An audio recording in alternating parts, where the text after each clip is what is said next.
Now, Sebastian Gorka was invited to a forum by Politico. Politico is a hard left, hate Trump, hate Republican publication. They really were crappy to me when I ran for governor. But here's what happened about the way they've covered the Abrego Garcia matter. Number 36. A member of Al-Qaeda. If you're a member of Al-Qaeda, you're a terrorist. How do you know if that they're members of these gangs? What I'm saying is... You mean is, the tattoos, MS-13 on their knuckles doesn't, that doesn't help it? Those... Do you have tattoos of Al-Qaeda? The tattoo did not say MS-13. I don't want to get into that. Oh, of course it does. It's just accidents that the four symbols represent the letters MS. See, this is why Politico is a joke. This is why you are gutter press and fake news. That those four symbols that just happen to comport with the letters MS and the numbers 13 don't, in this case, represent MS-13. You're sitting here live defending a member of MS-13. That's why I regret coming here. Because this isn't journalism, this is protecting those who hate America. Shame on you. We are saving lives. Sir. Saving lives.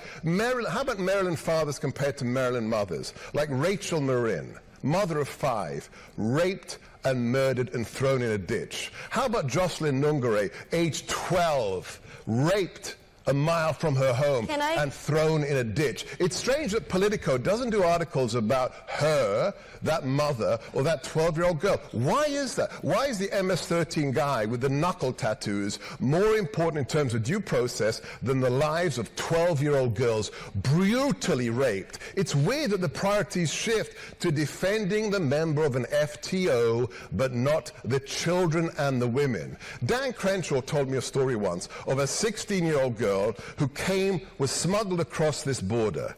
The parents paid $5,000 for her to live in America, the land of milk and honey. She ended up locked in a room in New York, raped by more than a dozen men every day for 18 months until she escaped. She went to Dan Crenshaw's office, and I'm no friend of Dan Crenshaw's, okay? He's still got TDS. And that girl said to him, please close the border so another girl doesn't have to be raped by 12 strange men every day for 18 months. It's strange that Politico doesn't cover those stories. Could you tell me why? We have covered. No, you haven't. You have not covered those stories. I'd like to see the Jocelyn Nungare, Rachel Marin stories in comparison to the Russia collusion garbage. I mean, let's be honest here. Let's move on. You have an agenda. Shortly after the Biden administration began, of course, the borders were open. Hordes of illegal aliens began coming up. I've told you this story before. I watched CNN, MSNBC, Hee-Haw, and a bunch of other stations.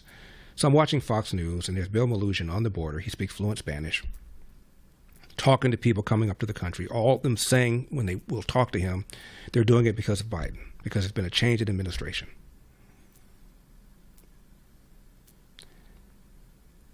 Drones overhead showing all these people coming. You can't even count them, there's so many. Then I cut over into CNN. And I said to myself, what's the over-under on when they mentioned Donald Trump, if they weren't already talking about him? Generally speaking, it took less than 30 seconds before some Trump-related thing was said. CNN, MSNBC, all the same thing.